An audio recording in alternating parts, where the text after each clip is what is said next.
Halo Sobat Infect, kembali lagi di program Infect, Real Talk, Real Health. Kenalin, aku Joy Oliver yang menemani Sobat Infect kali ini. Hari ini kita bakal bahas satu kondisi kesehatan yang sering banget disalahpahami oleh banyak orang, yaitu epilepsi. Banyak orang masih takut, bingung, bahkan langsung menjauh ketika mendengar kata epilepsi. Padahal, pengetahuan yang benar bisa bikin kita jauh, lebih peduli, dan juga siap membantu orang yang terkena penyakit epilepsi. Hari ini aku tuh gak sendirian. Sudah hadir narasumber kita yang siap berbagi pengetahuan kepada kita. Halo Kak, boleh kenalan dulu? Halo, nama aku Ciesa, aku alumni profesi nurse yang baru lulus Januari ini. Senang sekali bisa diskusi, apalagi dengan topik epilepsi memang masih penuh dengan stigma.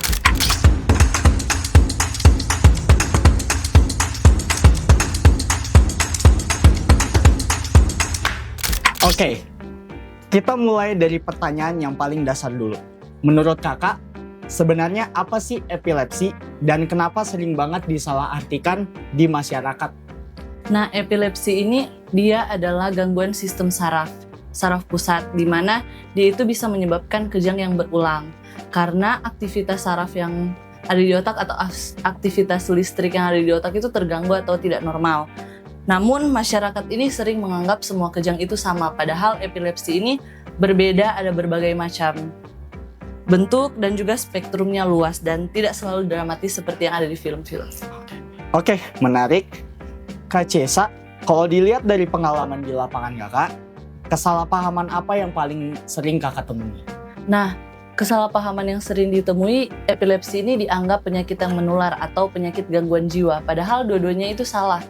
Epilepsi ini bukan penyakit yang menular dan juga tidak otomatis penderita epilepsi adalah terkena gangguan mental. Justru sering jadi masalah pada penderita epilepsi itu mereka sering didiskriminasi oleh lingkungan.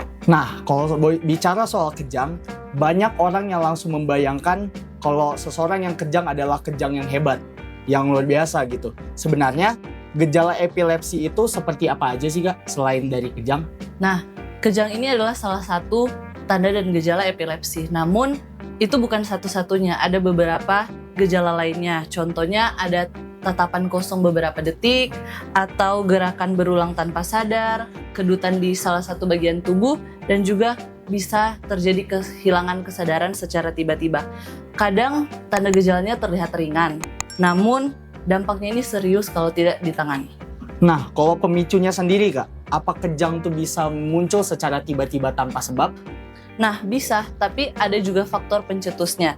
Contohnya kalau misalnya penderita itu kurang tidur atau mengalami stres berat, lupa minum obat, dan juga kalau dia menderita demam atau kelelahan. Makanya pola hidup sehat itu sangat penting bagi penderita epilepsi. Oke, sekarang kita masuk nih Kak, pertanyaan yang sering bikin orang cemas. Apakah penderita epilepsi itu bisa hidup dengan normal seperti kebanyakan masyarakat pada umumnya? Nah, tentu saja bisa, karena banyak penderita epilepsi yang di luar sana itu mereka bisa bekerja, sekolah, dan juga hidup mereka itu berprestasi. Kuncinya itu ada di pengobatan yang rutin dan juga harus kontrol teratur dan dukungan yang dari lingkungan sekitar. Berarti dukungan lingkungan ataupun dari keluarga ini sangat penting ya Kak? Menurut kakak sendiri, apa peran dari orang sekitar, keluarga, dan juga masyarakat? Nah, peran sekitar, keluarga, dan masyarakat ini sangat besar banget bagi penderita epilepsi, mulai dari tidak mengucilkan, tidak menyebarkan mitos, dan kalau misalnya dari lingkungan mereka paham tentang pertolongan pertama pada penderita epilepsi, itu bisa membuat lingkungannya bisa membantu penderita epilepsi tersebut. Oke. Nah, ini nih penting banget nih Kak. Kalau kita melihat seseorang yang sedang kejang hebat, apa yang harus dan juga tidak boleh kita lakukan terhadap orang yang menderita epilepsi itu sendiri?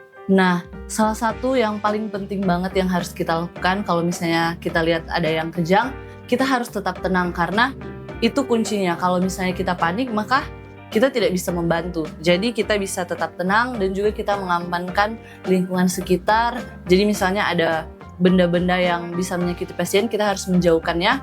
Terus kita posisikan pasien miring agar bisa mencegah aspirasi dan juga menghitung durasi kejang itu sangat penting. Nah, dan yang tidak boleh dilakukan itu kita jangan memasukkan apapun ke dalam mulut pasien ketika sedang kejang, dan juga tidak boleh menahan tubuh secara paksa dan kita tidak boleh panik. Nah, kalau misalnya kejangnya sudah lebih dari 5 menit, maka kita harus segera mencari bantuan medis. Baiklah Kak, dari obrolan kita hari ini, kita belajar satu hal penting, yaitu epilepsi itu bukan suatu hal yang harus ditakuti, apalagi dijauhi. Sebelum kita akhiri segmen kita pada hari ini, boleh minta pesan singkat gak dari Kakak sendiri? Nah, pesan singkatnya, epilepsi itu bukanlah akhir dari segalanya. Karena dengan pengobatan yang teratur, kontrol teratur, dan juga dukungan dari lingkungan sekitar, itu bisa membuat penderita epilepsi ini memiliki hidup yang berkualitas. Terima kasih banyak Kak untuk ilmu yang luar biasa yang udah Kak Ciesa berikan. Dan terima kasih juga untuk teman-teman yang telah menyimak dan juga menonton hingga akhir. Sampai jumpa di episode berikutnya. In fact, Real Talk, Real Health.